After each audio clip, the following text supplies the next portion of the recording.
Join me, won't you, as we take a look at my top 31 favorite horror films, one for each day in October. This is my personal opinion, so it may differ from yours.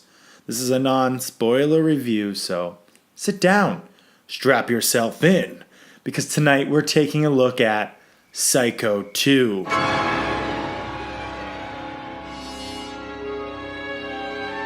What? Psycho 2 is ahead of Psycho on my list? Ugh, that's blasphemy and that's ridiculous. My list is a laughing joke.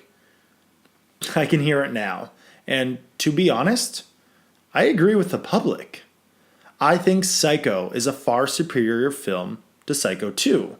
There's no denying that Psycho is objectively a better film. However, I think Psycho 2 is arguably a richer experience. I'll give a small warning here. I'm going to try deliberately to avoid major spoilers to Psycho. However, I am reviewing the sequel, so some things may be spoiled slightly. So if you want to watch Psycho completely blind, I would stop this review right here. Psycho 2 was not a rushed sequel. In fact, Psycho 2 was made 22 years after the original. And the film uses this to its advantage. Psycho 2 takes place 22 years later, and Norman Bates is being released from the psychiatric ward after his involvement in the first film. Norman Bates returns to his hotel and estate with the local community split. Some believe Norman is faultless and has served his time, while others believe that Norman and his family are a danger to their way of life. Cut it out, Toomey! Norman? Are you talking to me, wacko? Come on. The divide in the town leads to some great tension, and it leads to a divide in the audience. You begin to wonder if Norman Bates is actually a threat or not.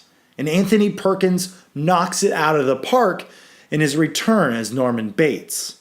He's sympathetic and you root for him, even though in the back of your mind you're uneasy about the whole situation. The original Psycho is a whodunit and why. And while Psycho 2 has a little of that, it's mostly do you believe the likable character or do you believe everyone else? The stakes are high and you walk a thin line. It's so beautifully done that it'll have you second guessing everything.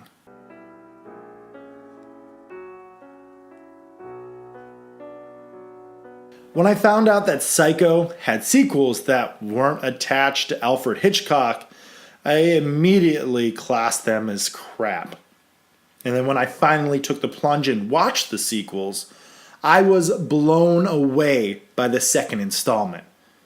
Not only did I find a competent film, I found a really, really good one. It's just such a shame that it still flies under people's radars and is easily dismissed.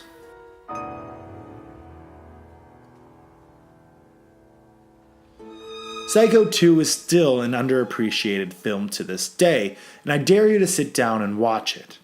It may be cheesy at parts, but it's extremely entertaining. It's a surprisingly good film with plenty of twists and turns as well as scares that will make you go home and beg for mommy.